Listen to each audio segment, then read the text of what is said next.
किसी भी चैप्टर को शुरू करने से पहले आपके पास एक नोटबुक होना चाहिए, पेन होना चाहिए।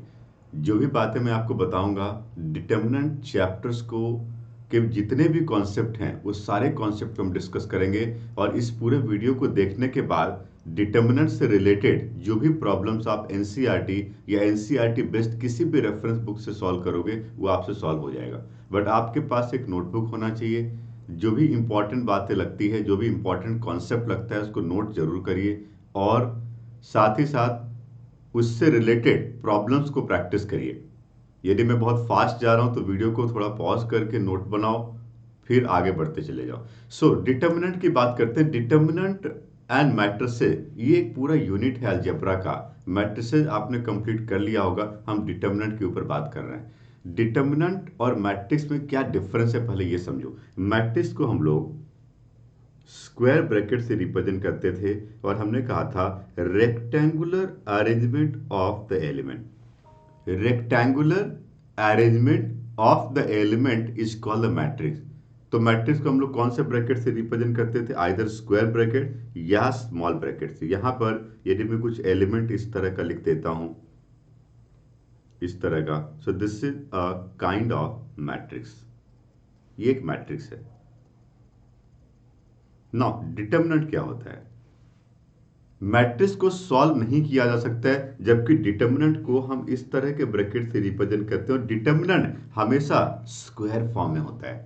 मैट्रिक्स नॉन स्क्वायर फॉर्म में हो सकता था, 2/3 order, 3/2 order, 4/5 order, but determinant हमेशा स्क्वायर फॉर्म में होता है। और आपके सिलेबस में सिर्फ दो टाइप का डिटर्मिनेंट आपको पढ़ना है, 2/2 डिटर्मिनेंट एंड 3/3 डिटर्मिनेंट। यदि मैं इस ब्रैकेट से इसको रिप्रेजेंट करता हूं, सो this is called a determinant. इस पूरे चैप्टर में हम पहले तो डिटर्मिनेंट को सॉल्व करना सीखेंगे, और फिर डिटर्मिनेंट के एप्लीकेशंस के ऊपर बात करेंगे, राइट। उसके बाद मैट्रिक्स का सेकेंड पार्ट आएगा, adjoint and inverse of matrices. उसके बाद हम लीनियर इक्वेशन को सॉल्व करना सीखेंगे। ये पूरा का पूरा डिटर्मिनेंट चैप्टर है according to NCERT syllabus, right. अब डिटर्मिनेंट की बात करें तो डिटर्मिनेंट को सॉल्व किया जा सकता है, एंड सॉल्व करके इसकी एक न्यूमेरिकल वैल्यू फाइंड की जा सकती है। बट मैट्रिक्स हमेशा स्क्वायर फॉर्म में ही होता है। सो डिटर्मिनेंट को सॉल्व करने के लिए सबसे पहले हमें जरूरत है माइनस एंड को फैक्टर के बारे में जानने की। तो हमारा जो फर्स्ट टॉपिक है डिटर्मिनेंट का, that is called minus and को फैक्टर्स ऑफ अ 2/2 मैट्रिक्स या 2/2 डिटर्मिनेंट। माइनस एंड को फैक्टर आप मैट्रिक्स का करो या डिटर्मिनेंट का करो, एक ही बात है। So what do mean by minus? See, मैं एक छोटा सा 2/2 डिटर्मिनेंट लेता हूं जनरल फॉर्म में। तो मैं यहां पे लिख सकता हूं, इसका जो एलिमेंट होगा A11 first row first column, A12 first row second column, A21 second row first column, and A22 second row second column. मेरे पास एक डिटर्मिनेंट है, और इस डिटर्मिनेंट का मुझे माइनर पता करना है। So what do mean by the minor? हर एक एलिमेंट का माइनर अलग होगा। यदि मैं माइनर फाइंड करता हूं, ध्यान से सुनिएगा, कॉन्सेंट्रेट करिए यहां पे। Minor of the first element 1 1। जब आप माइनर पता करते हो, तो जिस एलिमेंट का माइनर पता कर रहे हो, उस रो एंड उस कॉलम के सभी एलिमेंट को हाइड कर दो। जो रिमेनिंग एलिमेंट बचा, that is called the minor. यहां पे मैं क्या करूंगा, मैं 1 1 का माइनर पता कर रहा हूं, तो 1 1 is called first row first column. तो एक काम करो, first row and first column को हाइड कर दो। First row and first column को हाइड करो, हटाओ। क्या बचा? क्या बचा? What is the remaining element? This is called the minor. So remaining element यहां बचा A22। So A22, this element is the minor of M11, first element. Okay, यदि मैं माइनर ऑफ 1 2 पता करता हूं, तो 1 2 का मतलब है first row second column. First row हटा दो, सेकेंड कॉलम हटा दो, क्या बचा? A21। So we can say this is A21। Okay, यदि मैं करता हूं M21, ओके, M21 मतलब second row first column, second row हटा दो, फर्स्ट कॉलम हटा दो, सेकेंड रो फर्स्ट कॉलम हटाने के बाद क्या बचा? A12। ओके, यदि मैं माइनर ऑफ 2 2 फाइंड करता हूं, माइनर ऑफ 2 2, तो मैं कह सकता हूं इसको A11। Second row second column ने हटा दिया, so remaining element we got A11। इस तरह से हम हर एक एलिमेंट का माइनर फाइंड कर सकते हैं। सो माइनर फाइंड करने का मतलब है कि उस एलिमेंट का नाम को देखो, उसमें कौन सा रो एंड कौन सा कॉलम का एलिमेंट है, उस रो एंड उस कॉलम को हटा करके रिमेनिंग एलिमेंट को हम कहते हैं माइनर। इस तरह से आप किसी भी डिटर्मिनेंट का माइनर पता कर सकते हो। माइनर के बाद बात आती है कोफैक्टर के बारे में। कोफैक्टर, ये तो था माइनर। कोफैक्टर, कोफैक्टर्स और माइनस में कुछ बहुत बड़ा डिफरेंस नहीं है, कि साइन का डिफरेंस है। कैसे? तो कोफैक्टर सी आई जे का फॉर्मूला है, इसको हम कैपिटल ए आई जे से भी रिप्रेजेंट कर सकते हैं। बात एक ही है, अलग अलग सिंबल है, आइदर सी हो सकता है या ए हो सकता है, अलग अलग बुक में आपको अलग अलग मिल सकता है। तो कोफैक्टर का हमारे पास फॉर्मूला है -1 I plus J and multiply minor of I J. मतलब यदि आप माइनर फाइंड कर चुके हो तो उसके आगे का साइन चेंज कर दो। मैंने -1 प्लस जे क्यों कहा? क्योंकि -1 प्लस जे में यदि आई प्लस जे ऑड नंबर हुआ तो माइनस साइन ले लेंगे, और आई प्लस जे इवन नंबर हुआ तो प्लस साइन ले लेंगे। तो यदि मैं इन सभी एलिमेंट का कोफैक्टर फाइंड करता C11 तो मुझे मिलता A22, क्योंकि 1 प्लस 1 क्या है? इवन नंबर, तो साइन क्या हो जाएगा? पॉजिटिव। यदि मैं C12 पता करता हूं, आप माइनर को देखिए, माइनर को देखिए, उसका आएगा साइन चेंज करिए केवल। माइनर को देखिए, 1 2 मतलब 1 plus 2 odd number, and odd number में साइन क्या आएगा? नेगेटिव, और आंसर सेम आएगा जो माइनर का था। ओके, मैं C21 पता करता हूं तो फिर से आएगा नेगेटिव साइन। क्यों? क्योंकि 2 प्लस 1 भी ऑड नंबर है। यदि मैं C22 फाइंड करता हूं तब क्या आएगा? इवन नंबर, साइन पॉजिटिव, और माइनर की वैल्यू क्या आएगी? तो माइनर एंड को फैक्टर में बहुत बड़ा डिफरेंस नहीं है। माइनर हम सीधा एलिमेंट्स को लिख देते हैं, और को फैक्टर लिखने के समय हम चेक करते हैं कि इसका साइन पॉजिटिव होगा या नेगेटिव होगा। पॉजिटिव तब होगा जब एलिमेंट के नाम में आई प्लस जे इवन नंबर हुआ, और नेगेटिव तब होगा जब एलिमेंट का नाम में आई प्लस जे ऑड नंबर होगा, तब नेगेटिव साइन आएगा। सो इस तरह से आप किसी भी 2x2 मैट्रिक्स या 2x2 डिटर्मिनेंट का माइनस एंड को फैक्टर फाइंड कर सकते हो। एक एग्जांपल लेकर के आपको बताता हूं मैं। सुनिए, एक एग्जांपल, मेरे पास एक क्वेश्चन है कि डिटर्मिनेंट 1 3 -1 2, इसके हर एक एलिमेंट का कोफैक्टर पता करो। क्या पता करो? कोफैक्टर। ओके, सो मैं कोफैक्टर पता करता हूं C11। First row first column का कोफैक्टर। दो चीजों का ध्यान रखो, पहली चीज साइन क्या आएगी, पॉजिटिव या नेगेटिव, ठीक है। एंड दूसरी चीज क्या पता करो कि इसकी एग्जैक्ट वैल्यू क्या आएगी। ओके, साइन क्या आएगा? 1 plus 1 even number, sign positive आएगा। Okay, 1 plus 1 first row and first column को हटा करके जो एलिमेंट बचा वो 2 है, ठीक है। Okay, C12 first row second column 1 plus 2, sign क्या आएगा? Negative. 1 2 first row second column, first row and second column हटा दो, क्या बचा? First row and second column हटा दो, क्या बचा? -1, तो आंसर क्या आ गया? 1। ओके, C21 को फैक्टर 21, साइन नेगेटिव क्योंकि 2 प्लस 1 ऑड नंबर है। सेकंड रो फर्स्ट कॉलम को हटा दो, क्या बचा? 3। Okay, C22 second row second column, sign क्या आएगा? पॉजिटिव, और एलिमेंट का नाम क्या आएगा? 1। तो हमने सारे एलिमेंट का कोफैक्टर फाइंड कर लिया। So you know how to find the cofactor. नाम पता होना चाहिए, you must know the naming. आप किसी डिटर्मिनेंट के अंदर का एलिमेंट का नेमिंग कैसे करते हो, ये इंपॉर्टेंट बात है। और ये मैंने आपको नेमिंग के बारे में यहाँ पे बताया था। अभी मैंने आपको बताया था कि इस तरह से नेमिंग करते हैं। ये देखो, मैं दोबारा लिखता हूँ, A11 A12 A13। मैट्रिक्स का नाम करना हो या डिटर्मिनेंट का, बात एक ही है, A22 A23 A31 A32 और A33। इस तरह से हम एलिमेंट्स का नेमिंग करते हैं, क्योंकि ये I J row number and column number को रिप्रेजेंट करता है। और इन सभी एलिमेंट का नाम से आपको पता चल जाएगा कि को फैक्टर में कहाँ पे पॉजिटिव साइन आना है और कहाँ पे नेगेटिव साइन आना है, ठीक है। तो यदि मैं डिटर्मिनेंट की बात करूं तो डिटर्मिनेंट में साइन क्या होता है? देखो, पॉजिटिव नेगेटिव पॉजिटिव। क्यों? क्योंकि आई प्लस जे जहां पे इवन नंबर है पॉजिटिव लिया, जहां पे ऑड नंबर है नेगेटिव लिया। Negative positive negative and positive negative positive. तो इस तरह से हम 3/3 डिटर्मिनेंट के साइन को देखते हैं। एंड 2/2 में क्या आता है? Positive negative negative positive. ये किसके लिए? को फैक्टर के लिए है। हालांकि कॉन्सेप्ट आपने बहुत डिटेल में पढ़ा हुआ है, तो इसको रटने की जरूरत नहीं है। तो इस तरह से आपने कोफैक्टर फाइंड करना है। कोफैक्टर के बाद हम बात करते हैं कि 2/2 डिटर्मिनेंट को सॉल्व करके उसकी एग्जैक्ट न्यूमेरिकल वैल्यू कैसे फाइंड करेंगे। तो सॉल्यूशन ऑफ डिटर्मिनेंट का कॉन्सेप्ट क्या है, what is the concept to solve a determinant. यदि मुझे किसी 2/2 डिटर्मिनेंट को सॉल्व करना है या 3/3 को करना है या 4/4 को करना है, डिटर्मिनेंट को सॉल्व करने का सिंपल आइडिया है, आप किसी भी एक रो या किसी भी एक कॉलम को पकड़ो और हर एक एलिमेंट को उसके कोफैक्टर के साथ मल्टीप्लाई करके ऐड करते चले जाओ। मैंने क्या कहा, इस एग्जांपल से समझो। मैं एक जनरल फॉर्म में लेता हूं, A11 A12 A21 A22। मैंने कहा किसी भी एक रो या किसी भी एक कॉलम के सभी एलिमेंट को उसके कोफैक्टर से मल्टीप्लाई करके ऐड कर देंगे तो ये डिटर्मिनेंट सॉल्व हो जाएगा। यदि मैं यहां पे लिखता हूं R1 एक्सपेंडिंग अलोंग R1, सो रो 1 का फर्स्ट एलिमेंट क्या है, A11, और इसके साथ इसका कोफैक्टर मल्टीप्लाई कर दो, ओके, प्लस दूसरा एलिमेंट क्या है R1 का, A12, रो 1 का सेकेंड एलिमेंट क्या है, A12, और इसके कोफैक्टर से इसको मल्टीप्लाई कर दो। बस 2 ही एलिमेंट था ना, तो बस इतना ही होगा। 3 एलिमेंट होगा तो 3 बार जाएंगे। और अब इसका कोफैक्टर फाइंड करते हैं। C11 ये आएगा A22, okay, plus A12 and C12 क्या आएगा, तो माइनस ऑफ A21, ओके।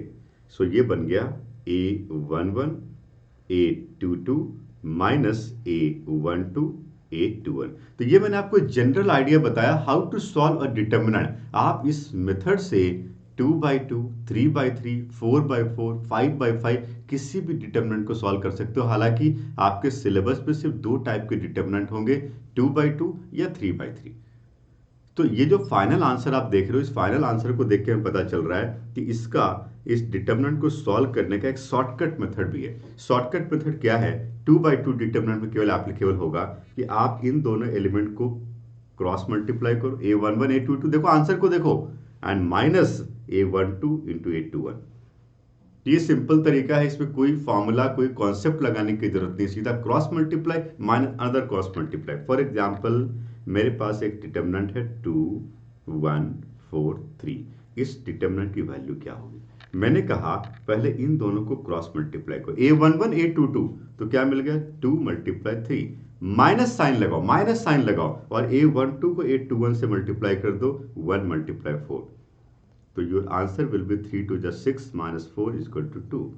इस तरह से हम किसी भी 2/2 डिटर्मिनेंट को सॉल्व कर सकते हैं। एक simple and shortcut idea to solve a 2/2 determinant. अब डिटर्मिनेंट में जरूरी तो नहीं है ना कि एलिमेंट न्यूमेरिकल हो या रियल नंबर हो, ये ट्रिग्नोमेट्रिक भी हो सकता है, कॉम्प्लेक्स नंबर भी हो सकता है। यदि मेरे पास एक क्वेश्चन है a plus IB minus C and C multiply A minus IB, और मुझे इस डिटर्मिनेंट को सॉल्व करना है, कोई बात नहीं, आइडिया सेम है, क्रॉस मल्टीप्लाई करेंगे। ये देखो क्रॉस मल्टीप्लाई किया, A plus IB and multiply A minus IB minus, और इन दोनों को क्रॉस मल्टीप्लाई करो, माइनस C मल्टीप्लाई C, तो ये बन गया A² minus I² B² and plus C।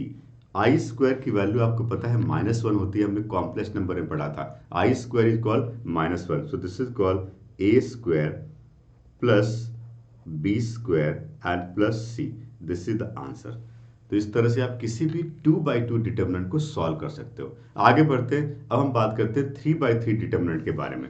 यदि मैं 3/3 डिटर्मिनेंट का माइनस एंड कोफैक्टर फाइंड करने की कोशिश करूं तब क्या होगा, देखो मेरे पास एक डिटर्मिनेंट है,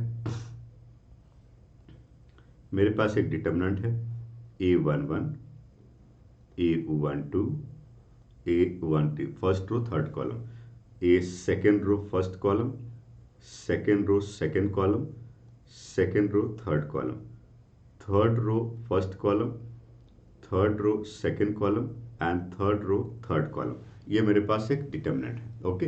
अब इस डिटर्मिनेंट का हमें हर एक एलिमेंट का माइनर पता करना है। तो किसी भी एलिमेंट का माइनर फाइंड करने का आइडिया क्या है, मैं यदि M11 पता करता हूं माइनर में हमें साइन के बारे में सोचना ही नहीं है, को फैक्टर में सोचना है। तो माइनर में हमें क्या करना है, first row and first column को हाइड करना है। देखिए first row and first column को हाइड करने के बाद जो एलिमेंट्स बचा उसको एज इट इज एक 2x2 डिटर्मिनेंट में अरेंज करके बाहर निकाल लो।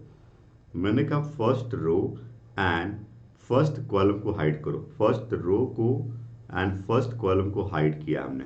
हाइड करने के बाद जो एलिमेंट्स बचे, 4 एलिमेंट बचे, उसको एज इट इज एक 2x2 डिटर्मिनेंट में बाहर निकाल लो। इसी को हम कहते हैं माइनर। अब इस 2x2 डिटर्मिनेंट को सॉल्व कर लो। ये सॉल्व करना आपको आता है, a22 a33 minus a23 a32। तो we got the minor.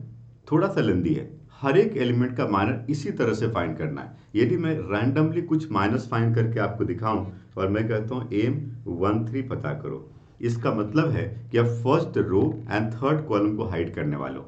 First row को हाइड कर दो एंड थर्ड कॉलम को हाइड कर दो। अब क्या क्या एलिमेंट बचा देखो, first row and third column हटाओ, क्या क्या बचा, कॉन्सेंट्रेट करो, a21 a22 a31 और a32। और ये एक 2x2 डिटर्मिनेंट है जिसको सॉल्व करना अभी हमने सीखा था। It is a21 a32 minus a22 a31। ये हो गया m13, राइट। इसी तरह से यदि मैं कहता हूं कि एक काम करते हैं m23 पता करते हैं, कोई बात नहीं, m23 पता कर लेंगे। m23 मतलब सेकेंड रो को हटा देंगे and third column, second row third column को हटा दो, सेकेंड रो थर्ड कॉलम को हटाओ, ये बचा a11 a12 a31 और a32। Second row third column को हमने हटा दिया और ये बचा a11 a32 minus a12 a31। तो ये मैंने एक जनरल एलिमेंट्स को लेकर के किया। इसी जनरल एलिमेंट की जगह यदि न्यूमेरिकल वैल्यू हो तो कोई प्रॉब्लम नहीं है, आप सॉल्व करके एक रियल नंबर फाइंड कर लोगे। इस तरह से किसी भी डिटर्मिनेंट को के माइनस को पता कर सकते हैं। और यदि मुझे को फैक्टर पता करना हो तो माइनस तो कर ही लिया है, उसके आगे का साइन चेंज कर देंगे। तो आप जो एलिमेंट का नाम देख रहे हो, इस एलिमेंट के नाम में i प्लस जे को देखोगे आप, यदि i plus J odd number मिला तो माइनस लगा देना, इवन नंबर मिला तो प्लस लगा देना। इस तरह से आप किसी भी 3x3 डिटर्मिनेंट का को फैक्टर भी फाइंड कर सकते हो। ठीक है, अब इसके ऊपर क्वेश्चन करेंगे और उसके पहले मैं यदि 3x3 डिटर्मिनेंट को सॉल्व करना चाहूं, यदि मैं 3x3 डिटर्मिनेंट को सॉल्व करना चाहूं तब क्या होगा। जिस तरह से मैंने 2x2 को सॉल्व किया, मैंने कहा कि किसी भी एक रो को पकड़ो और उसके को फैक्टर को उसके मल्टीप्लाई करते चले जाओ और उस रे के सारे एलिमेंट के साथ वही करो। उसी तरह से हम किसी 3x3 डिटर्मिनेंट को भी सॉल्व कर सकते हैं। फॉर एग्जाम्पल, इस बात को मैं जनरल फॉर्म में नहीं, एक एग्जाम्पल से सॉल्व करके दिखाता हूं। 1 2 3 0 -1 2 एंड 1 2 4। सुनिए, अब मैं इस डिटर्मिनेंट को पूरा सॉल्व करने वाला हूं। ये सबसे इंपॉर्टेंट बात होगी इस चैप्टर में। जब आप डिटर्मिनेंट सॉल्व करना सीखोगे, एक्सपैंड करना सीखोगे, एग्जैक्ट न्यूमेरिकल वैल्यू फाइंड करना सीखोगे, तभी तो आप आगे के एप्लीकेशन को कर पाओगे। सुनिए, किसी भी एक रो या किसी भी एक कॉलम को लेकर के चलना है मुझे, तो मैं इसको लेके चलता हूं इस तरह से, एक्सपैंडिंग एलॉन्ग R1। आप R1 भी ले सकते हो, R2 भी ले सकते हो, R3 भी ले सकते हो, C1 भी ले सकते हो, C2 भी ले सकते हो, C3 भी ले सकते हो। किसी भी एक रो या किसी भी एक कॉलम के एलिमेंट्स को लो और उसके साथ उसके को फैक्टर को मल्टीप्लाई कर दो। सुनो, तो मेरे पास है expanding along R1। Okay, R1 का फर्स्ट एलिमेंट क्या है, 1। ठीक है, ओके 1। ध्यान रखना इस 1 का नाम क्या है, A11। 1 + 1 क्या है, इवन नंबर, इसलिए पॉजिटिव साइन आएगा। यहां भी पॉजिटिव साइन आया। ठीक है, और इस 1 का अब मुझे माइनर पता करना है। साइन तो हो गया, माइनर पता करना है। ओके, तो ये जो एलिमेंट A11 है उसके को फैक्टर को फाइंड करें तो 1 first row and first column को हटा दो, रिमेनिंग एलिमेंट को एज इट इज एक 2x2 डिटर्मिनेंट में अरेंज कर दो। कर दिया हमने। ओके, फिर दूसरा एलिमेंट फर्स्ट रो में क्या है, A12, first row second column. 1 + 2 odd number है, इसलिए आप साइन नेगेटिव ले रहे हो यहाँ पे। ओके, तो -2 लिया हमने, पहले इस एलिमेंट 1 को लिया पॉजिटिव साइन, इस एलिमेंट 2 को लिया, आगे साइन नेगेटिव लगाया। क्यों, क्योंकि ये फर्स्ट रो सेकेंड कॉलम है। और 1+2 ऑड नंबर है। अब इस एलिमेंट का यदि मैं माइनर पता करता हूं तो इस एलिमेंट इसमें first row and second column को छोड़ दो। First row and second column को छोड़ने के बाद क्या बचा? 0 2 1 4। हमने फर्स्ट रो को छोड़ दिया एंड सेकंड कॉलम को हटा दिया, ये दोनों को हाइड कर दिया। रिमेनिंग एलिमेंट को मैंने एज इट इज एक 2x2 डिटरमिनेंट में अरेंज किया। तीसरा एलिमेंट मेरे पास 3 है, उसका नाम क्या है? First row third column 1+3 even number, sign positive आएगा और ये एलिमेंट आएगा 3। ओके, इस 3 का नाम है फर्स्ट रो थर्ड कॉलम, तो first row and third column को हटा दो, जो बचा 0 -1 1 एंड 2, राइट। अब इस डिटरमिनेंट को मुझे सॉल्व कर देना है। ओके, सो 1 मल्टीप्लाई, सॉल्व करना आपको आता है, क्रॉस मल्टीप्लाई करके मुझे सब्ट्रैक्ट करना है, साइन का ध्यान रखना, कैलकुलेशन केयरफुली करो। -1 मल्टीप्लाई 4 -2 2 जा 4। ओके, -2 मल्टीप्लाई, यहाँ पे देखो 0 और -2, तो ये हो गया 0 -2। ओके, एंड +3 मल्टीप्लाई, ये हो गया 0 0 मल्टीप्लाई टू 0 माइनस ऑफ -1 तो +1 हो गया। ठीक है, बहुत केयरफुली माइनस प्लस का ध्यान रखो। सो this is called -4 is -8 and -2 multiply -2 is +4 and +3। सो -8 + 4 -4 + 3 -1, तो फाइनल आंसर इज -1। इस तरह से आप किसी भी 3/3 डिटरमिनेंट को सॉल्व कर सकते हो। You know how to solve a 3/3 determinant? मैंने एक्सपेंडिंग अलोंग R1 किया था, आप expanding along R2 C1 C2 कुछ भी कर सकते हो। आपके पास 6 तरीके हैं इस डिटरमिनेंट को सॉल्व करने का। जनरली हम उस रो या कॉलम को लेते हैं जिसमें सबसे ज़्यादा नंबर ऑफ जीरो हो, उससे बहुत सारे को फैक्टर फाइंड करने की जरूरत नहीं पड़ती है। जैसे इसी क्वेश्चन को मैं एक्सपेंडिंग अलोंग कॉलम 1 करता तो क्या होता है, इसी क्वेश्चन को मैं दूसरे मेथड से करता हूँ, एक्सपेंडिंग अलोंग कॉलम 1। सुनो, expanding along C1। यदि मैं C1 क्यों लिया? क्योंकि C1 में एक जीरो भी आ रहा है, तो उसका को फैक्टर को फाइंड करने की जरूरत पड़ेगी नहीं। ओके, एक्सपेंडिंग अलोंग C1 यदि करता हूं तो एक एलिमेंट 1 आ गया, ठीक है, और 1 इसके साथ जो को फैक्टर है -1 2 2 4। ओके, ठीक है, दूसरा एलिमेंट 0 है, इसको लिखने की जरूरत ही नहीं है, इसका को फैक्टर क्यों लिखें, खुद 0 ही आएगा। एंड प्लस तीसरा एलिमेंट क्या है? 1, और 1 कौन सा एलिमेंट है? ये है third row first column. Third row and first column को हटा दो, क्या बचा? 2 3 -1 2। आप देखना आंसर सेम आएगा, किसी भी मेथड से करो आंसर सेम आएगा। ये मुझे मिल रहा है -4 एंड +1 मल्टीप्लाई 2 2 जा 4 और -3 तो +3 हो जाएगा, तो ये बन गया -8 and +7। It can be written as -1। तो आप देखो आंसर सेम आ रहा है। तो आप एक्सपेंडिंग अलोंग R1 कर रहे हो या एक्सपेंडिंग अलोंग C1 कर रहे हो, एक्सपेंडिंग अलोंग R2 कर रहे हो, आप उस रो या कॉलम के अलोंग एक्सपेंड करिएगा जिसमें सबसे ज्यादा नंबर ऑफ जीरोज हैं, तो आपका कैलकुलेशन थोड़ा आसान हो जाएगा। तो लॉजिक पता चल गया, how to solve a 3/3 determinant. अब इसके ऊपर जो क्वेश्चन पूछे जाएंगे उसमें से कुछ एग्जाम्पल, डिफरेंट टाइप के एग्जाम्पल्स मैं लेकर के आपको दिखाता हूं। मेरे पास एक क्वेश्चन है, देखो पढ़ के देखो क्वेश्चन क्या है, पढ़िए इस क्वेश्चन को पढ़िए।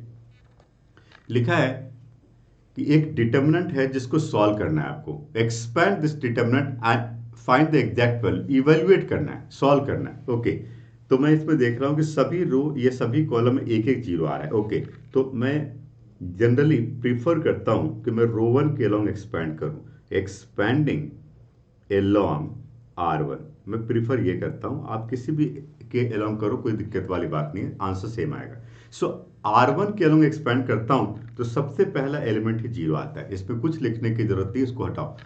सेकंड एलिमेंट क्या आता है? पहला फर्स्ट एलिमेंट तो 0 हो गया, सेकंड एलिमेंट क्या है? साइन अल्फा, और इस एलिमेंट का नाम क्या है? फर्स्ट रो सेकंड कॉलम, तो साइन क्या ले लें? Minus sine alpha. ओके, अब साइन अल्फा का first row and second column को हटा दो, तो क्या क्या बचा? Minus sine alpha, cos alpha, sine beta 0। एक बार दोबारा चेक करता हूँ, second column and first row को हटा दिया तो ये बचा, ठीक है। ओके, तीसरा एलिमेंट मेरे पास है माइनस कॉस अल्फा, और इसका साइन क्या है? पॉजिटिव, क्योंकि ये first row third column, 1 + 3 even number होता है, तो first row and third column को हटा दो, क्या बचा? Minus sine alpha 0 and cos alpha minus sine beta. Okay, right. So this is called minus sine alpha, and this is 0 minus sine beta multiply cos alpha. Okay, minus cos alpha multiply sine alpha sine beta minus 0. 2/2 determinant को solve करना आसान है, cross multiply minus cross multiply. Okay, तो अब इसकी value क्या आ गई, sine alpha sine beta cos alpha minus minus plus हो गया and minus sine alpha sine beta and cos alpha. तो आई थिंक ये दोनों सेम आ रहा है, sine alpha sine beta cos alpha. Okay, दोनों सेम आ रहा है, तो ये कैंसिल होकर के क्या आ गया, 0। So we got the answer which is 0। इस तरह से आप किसी भी 3/3 डिटरमिनेंट को एक्सपैंड कर सकते हो। आगे बढ़ते हैं, एक और क्वेश्चन मेरे पास है, इसमें लिखा है prove that this determinant is independent of theta. Idea same है, आप थोड़ी बहुत ट्रिग्नोमेट्री लगा करके इसकी वैल्यू में से थीटा को हटा दोगे। तो पहले हम एक्सपैंड करते हैं, सबसे पहला काम इसको एक्सपैंड करते हैं। Okay, so we can say expanding along R1।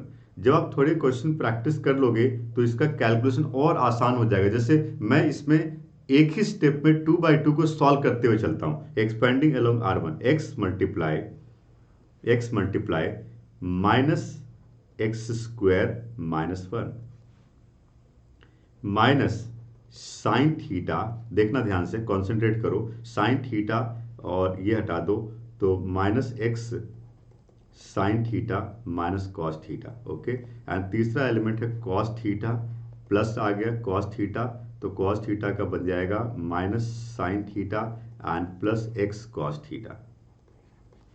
यदि मैं सारे ब्रैकेट हटा दूं तो minus x cube minus x and plus x sine square theta plus sine theta multiply cos theta minus sine theta multiply cos theta and plus x cos square theta. Okay, तो simplify करो, ये cancel हो गया, sine theta into cos theta. Okay, x sine square theta plus x cos square theta में आप common ले लोगे, क्या एक्स कॉमन लोगे तो ये बनेगा sine square theta and plus cos square theta. इसकी वैल्यू क्या आ गई 1। So minus x cube minus x plus x multiply 1, ये हो गया 1, तो ये कैंसिल हो गया, answer is minus x cube. Minus x cube is independent of theta. Minus x Q क्या है, इंडिपेंडेंट ऑफ थीटा है। देखो ना, इंडिपेंडेंट ऑफ थीटा पूछा गया था, इसमें अब थीटा एलिमिनेट हो चुका है। मैंने फटाफट सॉल्व किया इसलिए क्योंकि मुझे साइन याद हो गया है, पॉजिटिव नेगेटिव पॉजिटिव। यदि मैं एक्सपेंडिंग अलोंग R1 करता हूं ना तो मैं पहले वाले का साइन पॉजिटिव रखता हूं, दूसरे वाले का नेगेटिव, तीसरे वाले का पॉजिटिव। यदि मैं R2 के अलोंग करता तो नेगेटिव पॉजिटिव नेगेटिव रखता और R3 के अलोंग पॉजिटिव नेगेटिव पॉजिटिव रखता। तो साइन का पता चल गया, सीधा माइनस लिखते चले जाओ, माइनस लिखते चले जाओ। इस तरह से आप डिटरमिनेंट को सॉल्व कर सकते हो, एक्सपैंड कर सकते हो। एक और एग्जाम्पल मैं ले रहा हूं, फिर अगले टॉपिक पे आएंगे। अगला क्वेश्चन मेरे पास है सिंगुलर मैट्रिक्स के ऊपर। ये कॉन्सेप्ट है जो कि आप नोट कर लो कि a matrix is singular only when its determinant is 0। एक मैट्रिक्स सिंगुलर तभी होगा जब उस मैट्रिक्स के डिटरमिनेंट की वैल्यू 0 होगी। तो यहां पे क्वेश्चन लिखा है for what value of x the matrix is singular. मैं यहां पे लिख सकता हूं for singular matrix, for singular matrix we can say the determinant of this matrix is equal to 0।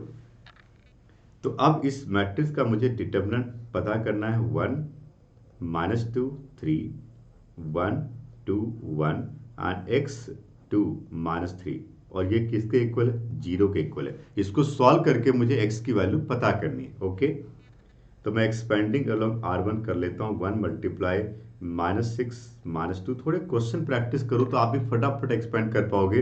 और minus of -2 and multiply -3 -x and plus 3 multiply 2 -2x is equal to 0। Simplify करता हूँ, -8 और plus 2 multiply -3 -x and plus 3 2 जा 6 -6x is equal to 0। सारे bracket को हटा दो, -8 -6 and -2x and plus 6 minus 6 x is equal to 0। तो यहाँ पे आप देख सकते हो कि ये 6 और 6 कैंसिल हो गया। सो वी कैन से -8 उधर लेके चले जाओ, -8x इज इक्वल टू 8 है ना, इज इक्वल टू 8। तो x इज इक्वल टू क्या हो गया, -1। So we got x equal to -1। ठीक है, so we got x equal to -1। तो इस तरह से देखो, सिंगुलर मैट्रिक्स एक कॉन्सेप्ट है, नोट कर लो, नोट बना लो इसका। Singular matrix singular is only when its determinant is 0। एक मैट्रिक्स सिंगुलर तभी होगा जब उसके डिटरमिनेंट की वैल्यू 0 होगी, राइट। सो डिटरमिनेंट के ऊपर जो भी बात करनी थी हमने कर ली। अब एक अगला कॉन्सेप्ट है हमारे पास, एप्लीकेशन ऑफ डिटरमिनेंट। डिटरमिनेंट का कहाँ पे हम अप्लाई कर सकते हैं। एप्लीकेशन डिटरमिनेंट में दो चीजें हैं, पहली चीज है एरिया ऑफ ट्राइंगल एंड दूसरा है कोलिनियर पॉइंट्स। क्लास 10th में एरिया ऑफ ट्राइंगल का हमने फॉर्मूला पढ़ा था, उसको हम डिटरमिनेंट के फॉर्म में अरेंज कर सकते हैं। ये एक फॉर्मूला बेस्ड टॉपिक है। यदि मैं कहता हूं कि मेरे पास एक ट्राइंगल है जिसका 3 वर्टिसेस दिया गया है, ए बी एंड सी। इसको मैं लिख सकता हूं x1 y1 x2 y2 and x3 y3। सो इस ट्राइंगल का एरिया का जो फॉर्मूला होगा, एरिया ऑफ ट्राइंगल, वो बनेगा 1/2 multiply x1 y1 1 x2 y2 1 and तीसरा x3 y3 1। जब भी किसी ट्राइंगल के तीनों वर्टिसेस दिए गए हैं तो आप उस तीनों वर्टिसेस को इस तरह से अरेंज कर लो। जैसे आप अरेंज करोगे आपको एरिया ऑफ ट्राइंगल का फॉर्मूला मिल जाएगा और आगे 1/2 लगा दो और इस डिटरमिनेंट को एक्सपेंड कर दो, you will get the exact answer. और आंसर को स्क्वायर यूनिट में लिखो बिकॉज हम एरिया की बात कर रहे हैं। सो दिस इज द फॉर्मूला। और यदि यही तीनों पॉइंट कोलिनियर होता तो इस एरिया को की वैल्यू को हम 0 लिख देते, क्योंकि जब भी किसी 3 पॉइंट से ट्राइंगल नहीं बनेगा मतलब तीनों पॉइंट कोलिनियर होंगे। तो सेकेंड कॉन्सेप्ट हमारे पास है, if A B and C are collinear. यदि ये कोलिनियर होंगे, collinear, then the value of determinant x1 y1 1 x2 y2 1 and x3 y3 1 is equal to 0। तो इस डिटर्मिनेंट की वैल्यू क्या होगी, 0। तो जब डिटर्मिनेंट की वैल्यू 0 होगी तो मैं कह सकता हूं कि ये तीनों पॉइंट कोलिनियर है। तो ये दो इंपॉर्टेंट कॉन्सेप्ट है जिसको कि हम एप्लीकेशन ऑफ डिटरमिनेंट में पढ़ते हैं। अब इसके ऊपर एक छोटा सा क्वेश्चन लेता हूं, फिर अगले टॉपिक पे आएंगे। एक क्वेश्चन मेरे पास है कि if the points are collinear prove that a plus B equal to A B. Okay, so ये 3 पॉइंट कोलिनियर है। पॉइंट का नाम क्या है, देखो a0, ओके, पॉइंट b है 0b एंड पॉइंट c है 1 1। ये कोलिनियर है। मैं लिख सकता हूं since a b and c are collinear. चूंकि ये कोलिनियर है, चूंकि ये कोलिनियर है, सो देयरफॉर इससे जो डिटरमिनेंट बचा, arrangement of elements in the determinant is very important part in this. आप देख सकते हो x1 y1 1 x2 y2 1 and x3 y3 1। इसको अरेंज कर दिया इस तरह से, इज इक्वल टू 0। सो यदि इस डिटरमिनेंट को 0 से इक्वेट करोगे तो ये कोलिनियर पॉइंट्स होंगे। अब इसको एक्सपैंड कर लेंगे और उस रिलेशन तक पहुंचने की कोशिश करेंगे जो प्रूव दैट में दिया हुआ है। ओके, सो मैं एक्सपैंडिंग अलोंग r1 करता हूं तो a मल्टीप्लाई b -1 आता है, -0 को छोड़ दो एंड +1 मल्टीप्लाई 0 -b आता है, is equal to 0। So this is called ab -a -b is equal to 0।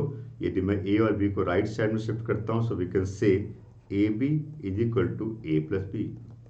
यही तो प्रूव करना था हमें, right.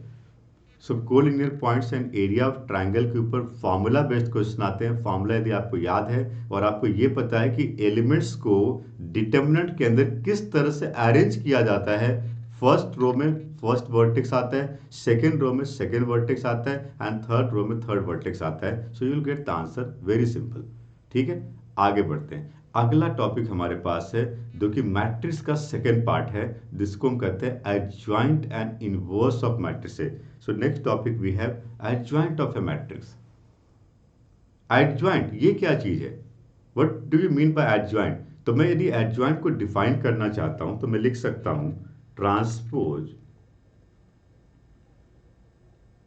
Transpose of a cofactor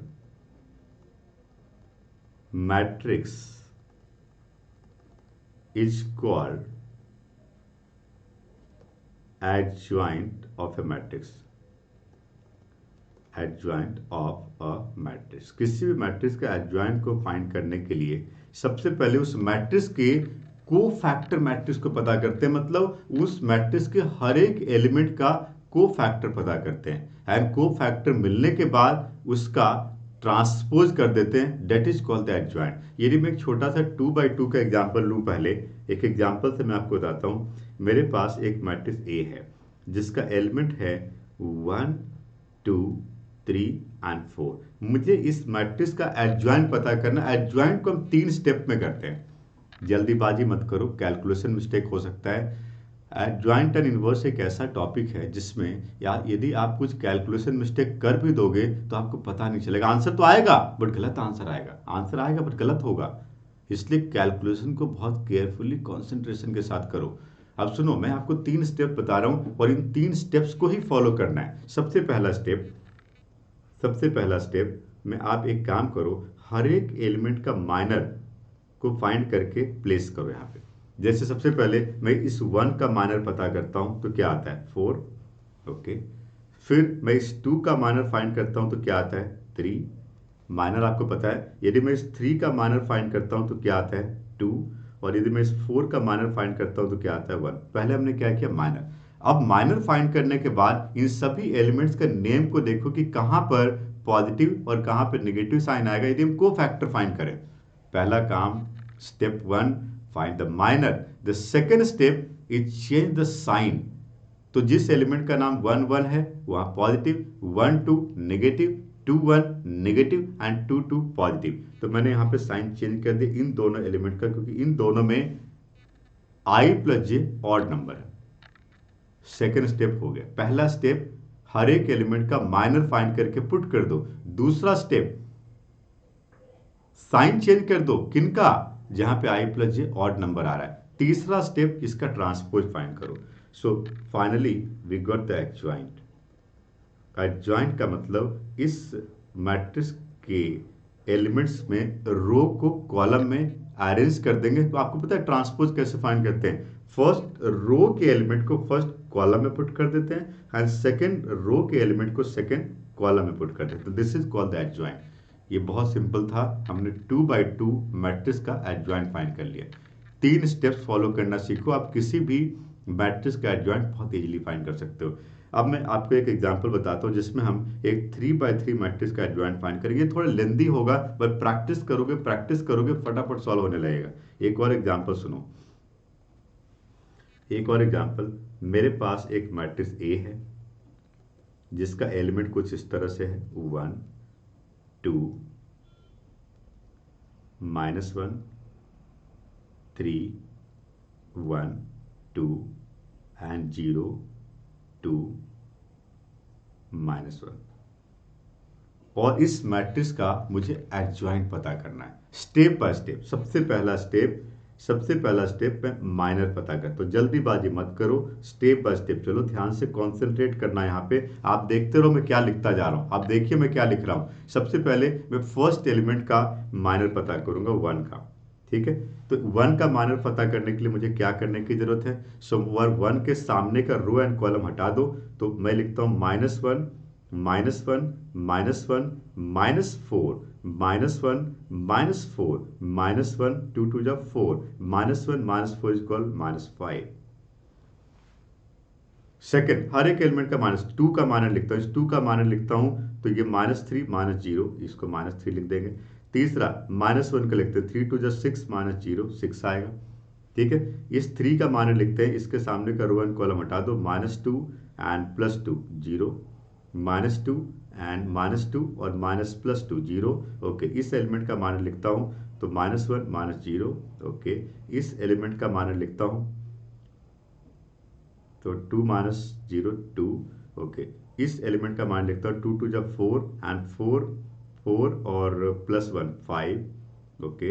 इस एलिमेंट का मान लिखता हूँ तो ये हटा दो 2 और -3, 2n प्लस 3 हो जाएगा 5, ठीक है। और इसका माइनर 1 और -3 2 जा 6, 1 और -6 क्या हो जाएगा -5। माइनर लिख दिया हमने, बहुत केयरफुली करो। यदि मैंने इसमें कोई भी कैलकुलेशन मिस्टेक किया और एक एलिमेंट का आंसर गलत भी आया तो मुझे कैसे पता चलेगा? नहीं पता चलेगा, चेक करना मुश्किल है। कंसंट्रेशन जरूरी है इन क्वेश्चन को करने के लिए। स्टेप 1 के बाद दूसरा स्टेप है कि जिन एलिमेंट का नाम, सबका नाम पढ़ते चले, 1 1 1 2 1 3 2 1 2 2 2 3। अब देखो कहाँ पे पॉजिटिव कहाँ पे नेगेटिव आएगा। हालांकि मैंने आपको कहा था कि इसको 3/3 को positive negative positive negative positive negative positive negative positive किया करो। तो इस तरह से आप साइन चेंज कर दो। ओके, तो मैं पॉजिटिव, जहाँ पे नेगेटिव आ रहा है वहाँ पे साइन चेंज कर देता हूँ, positive negative positive negative positive negative positive. जहाँ जहाँ पे नेगेटिव था वहाँ पे हमने साइन को चेंज कर दिया। ये सेकेंड स्टेप हो गया। एक ही बार मत करो, पहले माइनर फिर साइन चेंज करो। और अब इसका हम ट्रांसपोज करेंगे, we will got the adjoint. So adjoint is called -5 3 6। First row को फर्स्ट कॉलम में, सेकेंड रो के एलिमेंट को सेकेंड कॉलम में, एंड थर्ड रो के एलिमेंट को थर्ड कॉलम में पुट करो। So we got the adjoint. इस तरह से आप एडजॉइंट फाइंड कर सकते हो। So we got the concept of adjoint of a 2x2 and 3x3 matrix. आगे बढ़ते हैं, इसका एप्लीकेशन क्या होगा वो देखो, उसके बाद हम इनवर्स ऑफ मैट्रिक्स की बात करेंगे। एप्लीकेशन, मेरे पास एक क्वेश्चन है, ए मल्टीप्लाई एडजॉइंट ए को एडजॉइंट ए मल्टीप्लाई ए के इक्वल प्रूव करो, और ये डिटर्मिनेंट ए मल्टीप्लाई के इक्वल होना चाहिए। 3 स्टेप में हमें काम करना है। सबसे पहले मुझे एडजॉइंट पता करना है। सबसे पहले एडजॉइंट पता करो। तो एडजॉइंट पता करने के लिए मुझे क्या करना है? सबसे पहले मैं ए स्टार पता करूंगा, फिर से माइनर पता करता। अब कॉन्सेंट्रेट करिए मैं क्या लिख रहा हूं, माइनर पता करो। ओके, तो 0 -0 0 हो गया। इस एलिमेंट का माइनर 3 3 जा 9 और +2 11। ओके, इस एलिमेंट का माइनर तो 0 -0 0 हो गया।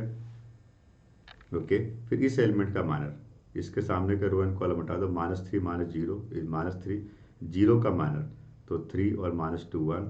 इस -2 का माइनर 0 -0 0। ओके, इस एलिमेंट का माइनर 2 और -0 2 आएगा। इस एलिमेंट का माइनर -2 और -6 तो ये -8 हो जाएगा। इसका माइनर 0 और -3 तो +3 हो जाएगा। ठीक है जी। सो हमने माइनर लिखा, साइन चेंज करो। ये देखो negative positive negative positive negative positive. Okay, अब मैं इसका एडजॉइंट लिख सकता हूँ। So adjoint is call 0 -11 0 3 1 0 and 2 8 3। ये हो गया adjoint. So we got the adjoint. अब मुझे अब आपको पता है मल्टीप्लीकेशन ऑफ मैट्रिक्स का क्या कॉन्सेप्ट था? मल्टीप्लाई करो। आप सबसे पहले पता करिए A multiply adjoint A. Okay, A multiply adjoint A, matrix A को एडजॉइंट ए के साथ मल्टीप्लाई करना है।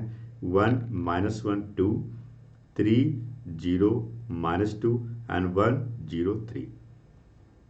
और एडजॉइंट हमारे पास है 0 3 2 -11 1 8 and 0 0 3।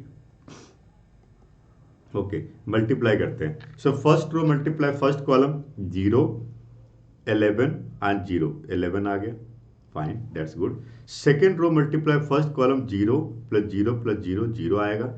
Third row multiply first column 0 0 0। Multiplication matrix आपको पता है ना, आपने मैट्रिक्स चैप्टर में पढ़ा हुआ है कि रो को कॉलम से मल्टीप्लाई करते हैं, रो को कॉलम से मल्टीप्लाई करते हैं। तो आपका जो आंसर आएगा वो कुछ इस तरह का आएगा, 11 0 0 0 11 0 and 0 0 11। This will be the answer for a multiply adjoint ए। और उसी तरह से आप यदि एडजॉइंट ए मल्टीप्लाई ए पता करोगे तब क्या होगा, देखो एडजॉइंट ए मल्टीप्लाई, देखना 0 3 2 -11 1 8 एंड 0 0 3। और इसको मल्टीप्लाई करोगे आप 1 -1 2 3 0 -2 एंड 1 0 3 के साथ मल्टीप्लाई करोगे।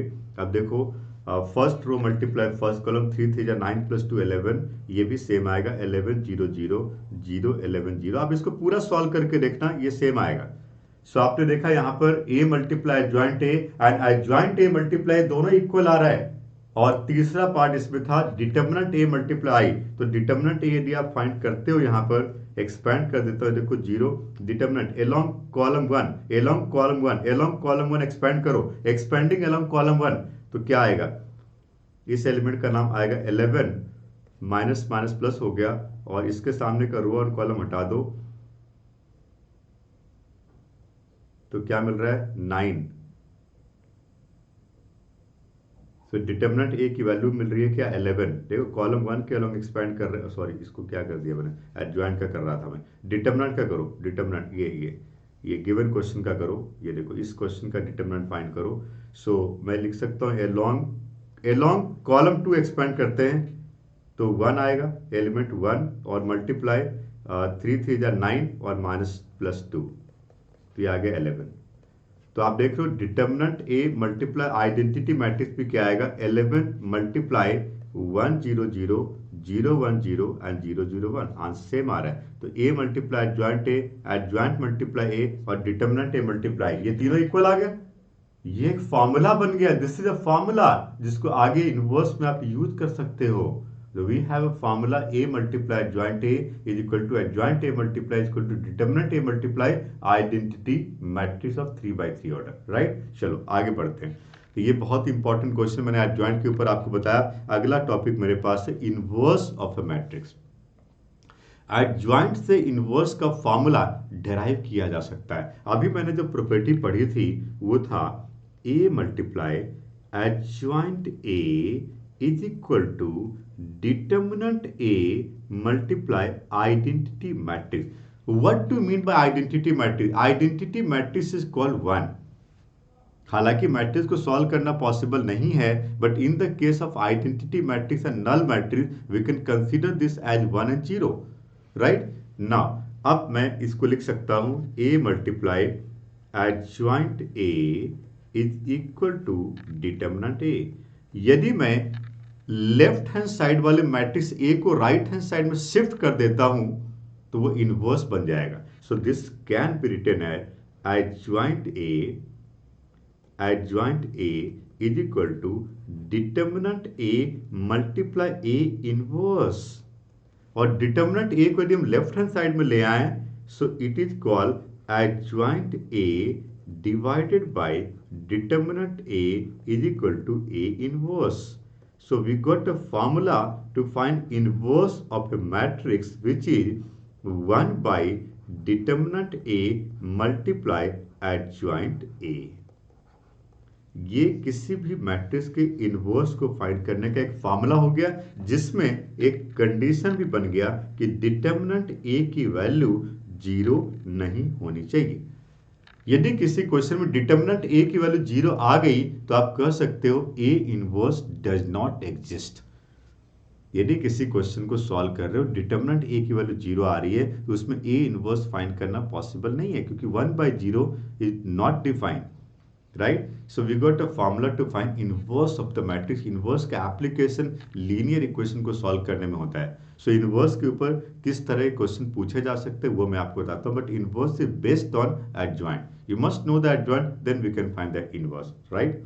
नाउ एक क्वेश्चन है, चलो इस क्वेश्चन पे आने से पहले इनवर्स की एक दो प्रॉपर्टी भी देख लो। प्रॉपर्टी ऑफ, जिस तरह से प्रॉपर्टी ऑफ ट्रांसपोज हमने पढ़ा था उस तरह से प्रॉपर्टी ऑफ इनवर्स भी हो सकता है। यदि आप किसी मैट्रिक्स के इनवर्स का फिर से इनवर्स फाइंड करो तो ये सेम मैट्रिक्स आ सकता है। सेकंड, यदि आप किसी दो मैट्रिक्स के को ऐड करके उसका इनवर्स फाइंड करो या उन दोनों का अलग अलग इनवर्स फाइंड करके ऐड कर दो, एक ही बात है और ये सब्ट्रैक्शन भी सेम होगा। मल्टीप्लिकेशन में प्रॉपर्टी अलग होती है।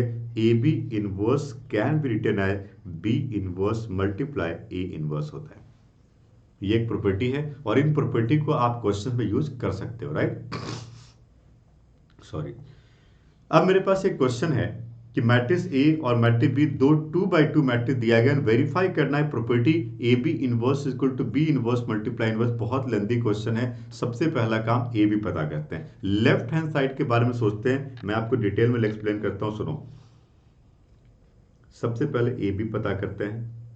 ये आता है 3 2 7 5, ओके। मैट्रिक्स बी हमारे पास है 4 6 3 2, ओके।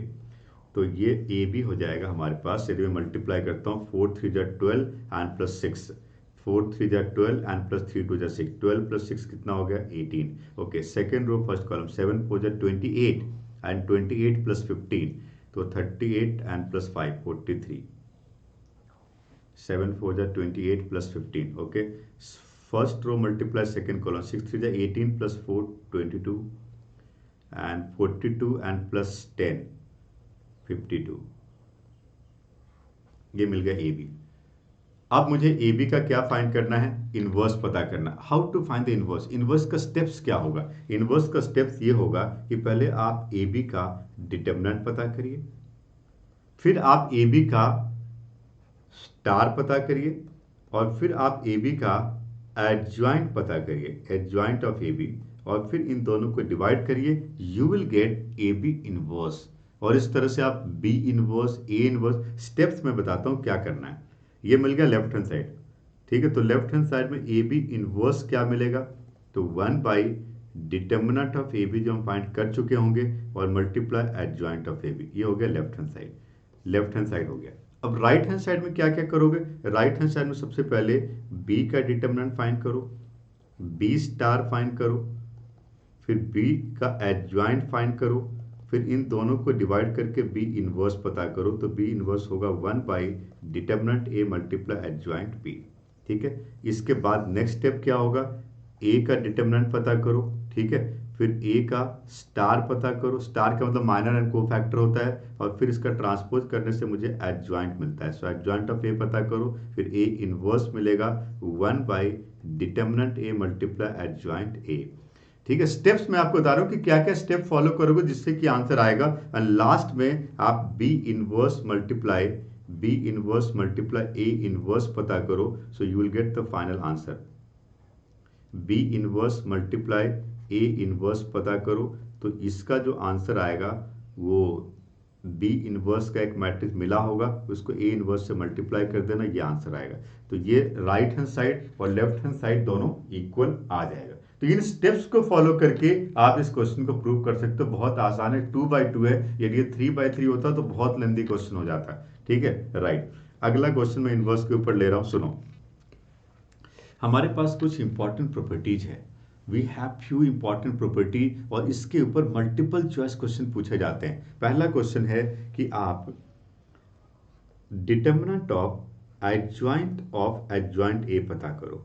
इसके लिए हमारे पास सीधा फॉर्मूला है, और वो है determinant A to the power n-1 whole square. तो n का मतलब कितना है जी, ऑर्डर, तो ये 3-1 होल स्क्वायर हो गया। सो मैं इसको लिख सकता हूँ, it is 12 to the power 4।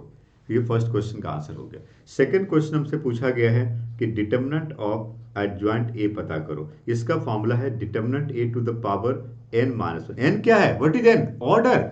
यदि ये 2/2 होता तो मैं 2 लेता, और 3/3 है तो मैं 3 लूंगा। तो डिटर्मिनेंट ए की वैल्यू है -4 to the power 2, it is equal 16। So we got the determinant of adjoint A. ये कुछ फॉर्मूला बेस्ड क्वेश्चन है, जिसका फॉर्मूला आप याद कर लो, और इसका question direct multiple choice question होगा। और इसी तरह से कुछ और फॉर्मूला भी मेरे पास है। यदि मैं कहता हूँ ए मल्टीप्लाई एडजॉइंट ए का डिटर्मिनेंट फाइंड करना है, तो इसके लिए हमारे पास फॉर्मूला है determinant A to the power order. तो इसमें जो आंसर आएगा ये 12 टू द पावर 3, ये आंसर हो जाएगा, राइट, क्योंकि ऑर्डर ऑलरेडी दिया हुआ है और डिटर्मिनेंट की वैल्यू भी दी गई है। एक और फॉर्मूला मेरे पास है, यदि आप determinant of K multiply A पता करते हो, तो इसको K to the power n multiply determinant A लिखा जा सकता है। इस फॉर्मूले से आप इसका सेकेंड पार्ट यदि करते हो, तो डिटर्मिनेंट ऑफ 5a है, इसको मैं लिख सकता हूँ 5 टू द पावर 2, n क्या है, ऑर्डर, एंड मल्टीप्लाई डिटर्मिनेंट ए की वैल्यू क्या है 3, तो ये हो गया 25 एंड मल्टीप्लाई 3 75।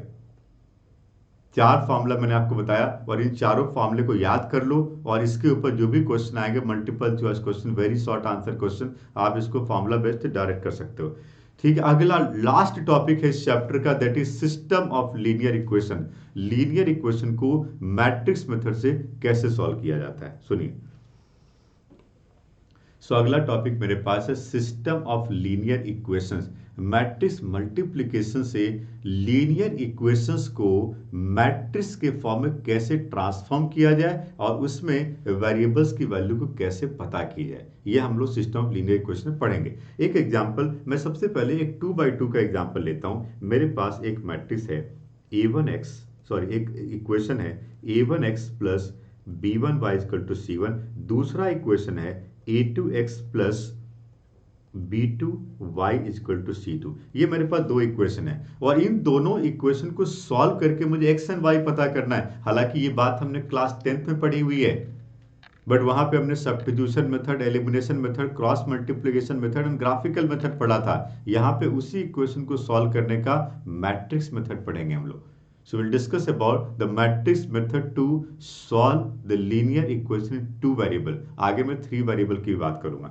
यदि मैं इन दोनों इक्वेशन को मैट्रिक्स के फॉर्म में लिखना चाहूं तो मुझे इस तरह से अरेंज करना पड़ेगा। a1 b1 a2 b2 and यहां पे आएगा x y is equal to right hand side we can say c1 c2। आप सोचो, यदि मैं मैट्रिक्स मल्टीप्लिकेशन और इक्वलिटी ऑफ मैट्रिक्स लगाता हूं तो इन दोनों मैट्रिक्स का प्रोडक्ट यदि हम राइट हैंड साइड से इक्वेट करें तो वही इक्वेशन बनेगा। इसलिए मैंने इसको मैट्रिक्स फॉर्म में ट्रांसफॉर्म कर लिया। After transforming it is called a multiply x is equal to B. यहाँ पे 3 मैट्रिसेस है और इन तीनों मैट्रिसेस का नेमिंग कर दिया हमने। फर्स्ट मैट्रिक्स को हमने a मान लिया, सेकंड मैट्रिक्स को x मान लिया और तीसरे को हमने b मान लिया। यदि मुझे x पता करना हो क्योंकि x y पता करना है हमें, तो x की वैल्यू क्या आएगी, we can say a inverse b। a को यदि हम शिफ्ट करेंगे दूसरी तरफ तो ये इनवर्स बन जाएगा। And you know how to find inverse, we have a formula adjoint a by determinant a, so matrix x can be written as 1 by determinant a multiply adjoint a and multiply b, right? So this is the formula to find x, और x का मतलब x and y दोनों मिल गया। अब यहां पर यदि 3 variable की बात करें तो बात एक ही है। ये जो 2x2 मैट्रिक्स बन रहा था ये 3x3 बन जाएगा। क्या फर्क पड़ता है यदि मैं एक 3x3 का एग्जांपल लूं, क्या फर्क पड़ता है? ये देखो a1x plus b1y plus c1z is equal to d1। Okay, पहला equation. Second equation we have a2x plus b2y and plus c2z is equal to d2। तीसरा इक्वेशन, जब भी आप 3 वेरिएबल के इक्वेशन लोगे तो 3 इक्वेशन की जरूरत आपको पड़ेगी, तब ये सॉल्व हो पाएगा। ये मेरे पास 3 इक्वेशन है। अब इन तीनों इक्वेशन को यदि मैं कन्वर्ट कर लेता हूं मैट्रिक्स के फॉर्म में तो ये कैसा बनेगा? देखो a1 b1 c1 a2 b2 c2 a3 b3 c3, right? इस तरह से अरेंज कर लो और दूसरा matrix x y z and तीसरा राइट हैंड साइड का मैट्रिक्स बनेगा d1 d2 and d3, right?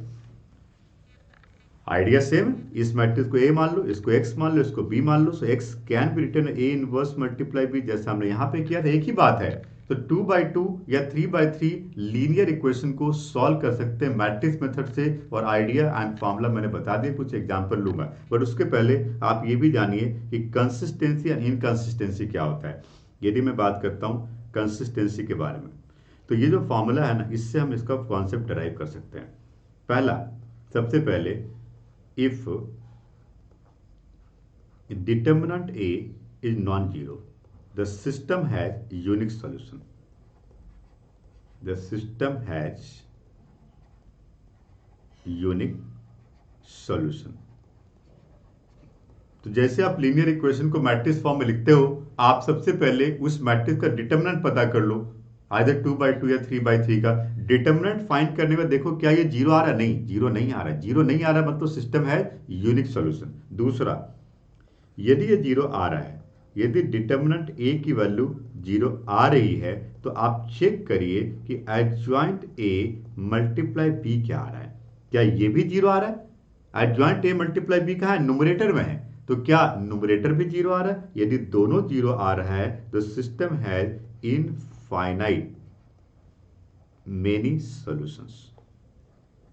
Infinite many solution. And तीसरा, यदि डिटर्मिनेंट ए की वैल्यू 0 आ रही है और एडजॉइंट ए मल्टीप्लाई बी 0 नहीं आ रहा है, the system has no solution. समझे बात को? तो सबसे पहले आप इक्वेशन को मैट्रिक्स फॉर्म में ट्रांसफॉर्म करिए, मैट्रिक्स का डिटरमिनेंट पता करिए, यदि नॉन जीरो आया तो यूनिक सॉल्यूशन, जीरो आया तो एडजॉइंट ए मल्टीप्लाई बी पता करो, यदि वो भी जीरो आया तो इनफाइनाइट सॉल्यूशन, और वो नॉन जीरो आया तो नो सॉल्यूशन।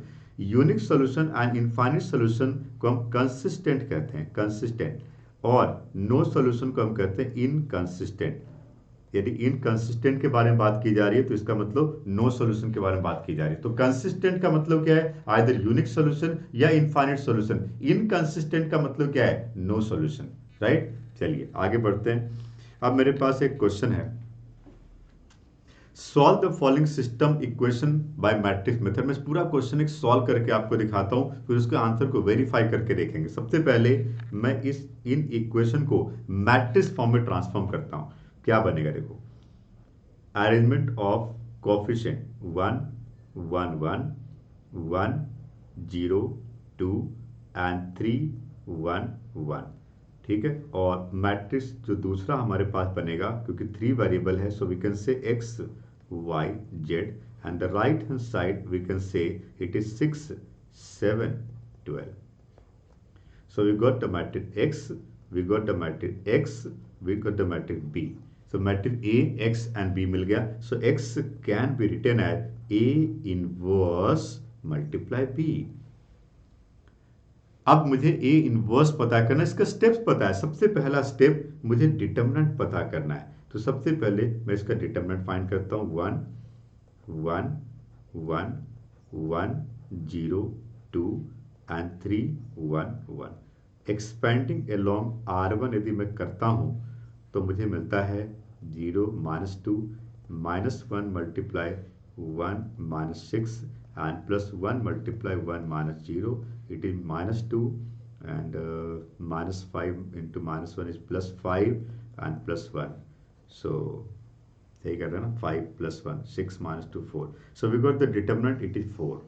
ठीक है, तो ये नॉन जीरो है, यूनिक सॉल्यूशन। आगे बढ़ सकते हैं, यदि जीरो आता तो A inverse does not exist लिख के हम इसको छोड़ देते। ठीक है, चलिए अब इसका एडजॉइंट पता करना है, तो मैं पहले ए स्टार पता करता हूँ, माइनर पता करता हूँ। माइनर, हर एक एलिमेंट का माइनर पता करते हैं। तो फर्स्ट एलिमेंट का माइनर होगा 0 and -2, it is -2। Second element का माइनर पता करता हूँ तो 1 और -6 तो -5, ओके। तीसरे का 1 -0 1। फिर इस एलिमेंट का माइनर पता करते हैं तो 1 -1 0, ओके। 0 का माइनर पता करें तो क्या आएगा, 1 -3 इट इज -2। 2 का मान पता करें तो 1 -3 इज -2, ओके। 3 का मान पता करें 2 -0 2। आप धीरे धीरे करना, जल्दीबाजी नहीं है, कैलकुलेशन मिस्टेक हो सकता है, बहुत धीरे धीरे करो। 2 -1 1, सही कर रहा ना, चेक कर लेता हूँ, yes. And the last 0 -1 is -1। अब इसका साइन चेंज करो, positive negative positive negative positive negative negative positive negative positive, right. Sign change कर दिया। अब इसका एडजॉइंट पता करता हूँ। So adjoint A is called transpose of this -2 5 1 and 0 -2 2 and 2 -1 -1. So we got the adjoint. Adjoint find करने के बाद मुझे एडजॉइंट इनवर्स पता करना है, और इनवर्स का फॉर्मूला है 1 by determinant A multiply adjoint A, it is -2 0 2 5 -2 -1 and 1 2 -1. So we got A inverse. After getting the inverse, we can apply this formula. We can multiply A inverse with the B. We'll get X. So A inverse multiply B यहाँ पे करना है मुझे. So 1/4 multiply -2 0 2 5 -2 -1 and 1 2 -1. And इसको matrix B के साथ multiply को 6 7 12, ठीक है। मल्टीप्लाई करते हैं 1/4 multiply first row multiply first column, तो ये हो गया -12 and 6 2 12 -12 + 0 and +24। First row multiply first column -12 + 0 + 24, 24 -12 12 आ जाता है, और ये आता है 6 5 30 और -14 और -12, तो 6 5 30 और -14 -12, 14 एंड 12 कितना हो गया जी 26, तो ये हो गया 4, ओके। और 6 एंड प्लस 7 2 जब 14, 6 + 14 कितना हो गया 20 और -12 8 आ गया। यदि सबको 1/4 से मल्टीप्लाई कर दिया जाए तो ये बनता है 312। मैट्रिक्स x की वैल्यू 312 मिल गई, सो इसका मतलब मिल गया मुझे, we can say finally x is equal to 3, y is equal to 1 and z is equal to 2। बहुत लेंदी कैलकुलेशन था, कैलकुलेशन को बहुत केयरफुली करो, अदरवाइज मिस्टेक भी हो सकता है। चेक करो कि 312 गिवन क्वेश्चन को सेटिस्फाई कर रहा है, गिवन क्वेश्चन के तीनों इक्वेशन को सेटिस्फाई कर रहा है, चेक करो सेटिस्फाई कर रहा है कि नहीं। 312 एक्स वाई जेड में 312 पुट करो, फर्स्ट इक्वेशन 3 + 1 + 2 6 इक्वल है, बिल्कुल सही है।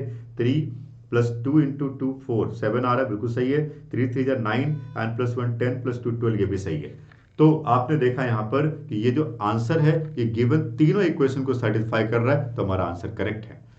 This is a very important question. इसमें दो टाइप के क्वेश्चन पूछे जाते हैं। पहला क्वेश्चन जिसमें कि इनवर्स पता करना, इक्वेशन दिया गया है। दूसरा question word problem. Word problem को पढ़ करके इक्वेशन बनाने के बाद उसको सॉल्व करना पड़ सकता है। ये लॉन्ग आंसर क्वेश्चन के लिए बहुत इंपॉर्टेंट क्वेश्चन है। स्टेप्स को ध्यान में रखो। मैंने जो क्वेश्चन यहाँ पे कराया कॉपी मत करो, इस क्वेश्चन को नोट करके खुद से ट्राई करो। यदि कहीं पे अटक जाते हो तो वीडियो को दोबारा देखो, कहाँ पे आपको कैलकुलेशन में दिक्कत आ रही है। ठीक है, आगे बढ़ते हैं। अब मेरे पास एक और इंपॉर्टेंट क्वेश्चन है बेस्ड ऑन लीनियर इक्वेशन। इस क्वेश्चन का आइडिया सेम है बट स्टेप्स अलग हैं। सबसे पहले पढ़ो क्वेश्चन को। सबसे पहले लिखा ए इनवर्स पता करो, और ए इनवर्स पता करने पर उस ए इनवर्स को यूज करके इस इक्वेशन को सॉल्व करो। स्टेप्स अलग है बट आइडिया सेम है। सबसे पहले मैं ए इनवर्स पता करूंगा, और ए इनवर्स पता करने के लिए मुझे डिटर्मिनेंट ऑफ ए पता करना है। ये मिलेगा 1 -2 0 2 1 3 एंड 0 -2 1। पहले इसका डिटर्मिनेंट फाइंड करता हूं मैं। एक्सपेंडिंग अलोंग R1 करता हूं, 1 1 + 6 एंड +2 मल्टीप्लाई 2 -0, तो ये बन गया 6 + 1 7 एंड +2 2 जब 4, ये बन गया 11। This is called determinant. Determinant find करने के बाद आपको पता है ए स्टार फाइंड करते हैं, जिसको हम माइनर कहते हैं। तो हर एक एलिमेंट का मुझे अब माइनर लिखना है यहाँ पे। ओके, लिखता हूँ मैं। 1 का माइनर यदि मैं लिखता हूँ तो ये बनता है 1 और +6 7। ओके, इस -2 का माइनर लिखें तो 2 -0 2, इस 0 का माइनर लिखें तो -4 होता है। इसका माइनर लिखें तो ये बनता है -2। ओके, इसका माइनर लिखें तो ये बनता है 1, और इसका माइनर लिखें तो ये बनता है -2। इसका माइनर लिखें तो -6। ओके, इसका माइनर लिखें तो ये बनता है 3, और इसका माइनर यदि लिखें तो 1 और +4 5। So we got the minor. Sign change कर दो। किसका साइन चेंज करना आपको बताया, साइन चेंज कर दिया हमने, साइन चेंज कर दिया। ओके, उसके बाद अब मैं इसका एडजॉइंट पता कर लेता हूँ। So adjoint is called 7 -2 -4 2 1 2 and -6 -3 5। so we got the adjoint। Adjoint मिल गया, डिटर्मिनेंट मिल गया, तो इनवर्स मिल जाएगा। So inverse is called 1 by determinant A, that is 1 by 11 multiply 7 2 -6 -2 1 -3 and -4 2 5। So we got the inverse. सबसे पहला क्वेश्चन था इसमें कि ए इनवर्स पता करो। आफ्टर गेटिंग ए इनवर्स अब इन इक्वेशन को सॉल्व करो। ओके, तो मैं इक्वेशन को लिखता हूं, x -2y = 10 और 2x + y and +3z = 8 and -2y and +z = 7। अब इस इक्वेशन को मैट्रिक्स फॉर्म में ट्रांसफॉर्म करना है। तो 1 1 -2 0, ओके, 2 1 3 एंड 0 -2 1 मल्टीप्लाई मैट्रिक्स दूसरा x y z एंड तीसरा राइट हैंड साइड में आ गया 10 8 7। इसको मैं a मान लेता हूँ, इसको x मान लेता हूँ, इसको b मान लेता हूँ। सो x = a inverse multiply b। अब आपको देखना है कि जो मैट्रिक्स a क्वेश्चन में दिया हुआ था और जो मुझे मैट्रिक्स a मिल रहा है, क्या वो दोनों सेम है? जो मैट्रिक्स क्वेश्चन में दिया हुआ था और हमें लीनियर इक्वेशन को कन्वर्ट करने के बाद जो मैट्रिक्स मिल रहा है, क्या ये दोनों सेम है? देखो 1 -2 0 2 1 3 0 -2 1, ये सेम है। ए इनवर्स तो हम पहले फाइंड कर चुके हैं। देखो क्वेश्चन सेम था, स्टेप्स अलग था। ए इनवर्स हम बाद में फाइंड करते थे, इसको हमने पहले फाइंड किया हुआ है। तो we can put here 1/11 7 2 -6। A inverse हम फाइंड कर चुके थे ऑलरेडी। इसी ए इनवर्स को यूज करके हमें क्वेश्चन को सॉल्व करना था। ए इनवर्स और मल्टीप्लाई 10 8 7। आप जैसे इसको मल्टीप्लाई करोगे और सभी एलिमेंट को 1/11 से मल्टीप्लाई करो, you will get the final answer. तो यहाँ पे आप इसको सॉल्व कर लोगे, आपको आंसर मिलेगा। और आंसर मिलने के बाद एक्स बाई जेड की वैल्यू को गिवन क्वेश्चन पुट करके जरूर देखो कि आंसर करेक्ट आ रहा है कि नहीं आ रहा है। तो verification is also very important, क्योंकि बहुत लेंथी क्वेश्चन है। एक भी एलिमेंट इनवर्स में, एडजॉइंट में कहीं पर भी गलत आया तो आंसर तो आएगा, बट गलत आंसर आएगा। ठीक है, चलिए अगला क्वेश्चन लेते हैं। अगला क्वेश्चन, अब सिस्टम ऑफ लीनियर इक्वेशन को सॉल्व करने का लॉन्ग आंसर टाइप में ये भी एक इंपॉर्टेंट क्वेश्चन है कि पहले प्रोडक्ट फाइंड करो और इस प्रोडक्ट को यूज करके सिस्टम ऑफ लीनियर इक्वेशन को सॉल्व करो। इसको कैसे करेंगे? देखो मेरे पास दो मैट्रिक्स है ए एंड बी, और मैं इसको ऐसा लिखता हूं 1 -1 2 0 2 -3। फर्स्ट मैट्रिक्स को मैंने ए मान लिया और सेकेंड मैट्रिक्स को मैंने बी मान लिया, राइट? Okay, so -2 0 1 9 2 -3 and 6 1 -2। यदि मैं इसको मल्टीप्लाई करता हूं तो मुझे क्या मिलता है? देखो -2 और -9 एंड +6 2 12। तो -2 और -9 11 एंड 12 1 आ गया। ओके, फर्स्ट रो को सेकंड कॉलम से मल्टीप्लाई करें 0 -2 + 2 0 आएगा। फर्स्ट रो को थर्ड कॉलम से मल्टीप्लाई करें 1 एंड +3 एंड -4, यस तो 0 आएगा। सेकेंड रो को फर्स्ट कॉलम से मल्टीप्लाई करें तो 0 9 2 18 -6 3 18 0। सेकेंड रो को सेकेंड कॉलम से मल्टीप्लाई करें तो 0 2 2 4 और -3 1 0 एंड 0 0 1, ये मिल रहा है। This is called identity matrix. तो मुझे मिला A B is equal to identity matrix. इस इक्वेशन को यूज करके हमें सिस्टम ऑफ इक्वेशन को सॉल्व करना है। We got A B is equal to I. Okay, so now the system of equation we have x minus y plus 2z is equal to 1, okay, 2y minus 3z is equal to 1, and तीसरा है 3x minus 2y and plus 4z is equal to 2। यदि मैं इसको matrix के form में लिखता हूँ, so it can be written as 1 -1 2 0 2 -3 and 3 -2 4 multiply we have x y z is equal to 1 1 2। अब देखिए ये जो मैट्रिक्स मुझे मिल रहा है, क्या ए और बी में से कुछ एक है? ये चेक करो। जो मैट्रिक्स मुझे अभी मिल रहा है, क्या ये मैट्रिक्स ए या बी में से कोई एक है क्या? चेक करो। यस, मैं चेक करता हूं। 1 -1 2 0 2 यस, क्वेश्चन को हमने देखा, क्वेश्चन को देखा, और ये जो मैट्रिक्स मिल रहा है ये मैट्रिक्स ए ही है। यदि बी भी होता तो कोई बात नहीं, ए मल्टीप्लाई एक्स। सो पहले जो हमने ए लिया था और अब जो हम ए ले रहे हैं सेम है, और इसको मैं सी ले लेता हूं कि बी कुछ और था इस क्वेश्चन में। तो एक्स इज इक्वल टू क्या बनेगा? A inverse multiply C. Now what is A inverse? What is A inverse? ये जो इक्वेशन 1 है, इसमें यदि आप ए को राइट साइड में शिफ्ट करोगे तो A inverse is equal to क्या मिलेगा? बी। यही इंपॉर्टेंट बात थी इस क्वेश्चन में कि इक्वेशन 1 को आप ऐसा भी लिख सकते हो, A inverse is equal to B. So A inverse find करने की जरूरत नहीं है इस क्वेश्चन में। ए इनवर्स इक्वेशन 1 में मिल चुका है, और ए इनवर्स क्या है? बी। सो मैं ए इनवर्स की जगह पे बी को पुट कर देता हूं। मैट्रिक्स बी हमें पता है, -2 0 1 9 2 -3 एंड 6 1 -2, और इसको मल्टीप्लाई करेंगे मैट्रिक्स सी के साथ। यदि मैं इसको मल्टीप्लाई करता हूं, सो -2 + 0 + 2 क्या आएगा? 0। ओके, 9 + 2 11 एंड -6 11 -6 क्या आएगा? 5 एंड 6 एंड +1 7 और -4 7 -4 क्या आएगा? 3। So we got the answer. We can say ultimately x is equal to 0, y is equal to 5 and z is equal to 3। We got the answer. Check करो कि given equation को ये satisfy कर रहा है या नहीं कर रहा है। 0 5 3 हमारा आंसर है। चेक करो कि सेटिस्फाई कर रहा है कि नहीं। गिवन क्वेश्चन को देखो 0, 5, -5 + 6 बिल्कुल सेटिस्फाई कर रहा है। सेकंड इक्वेशन को देखो 10 और -9 ये भी सेटिस्फाई कर रहा है, तीसरा भी सेटिस्फाई करेगा। सो आपने देखा लीनियर इक्वेशन में कई तरह के क्वेश्चन आते हैं, इनवर्स फाइंड करना है या किसी क्वेश्चन में आप देख रहे हो कि प्रोडक्ट को यूज करके लीनियर इक्वेशन को सॉल्व करना है, राइट।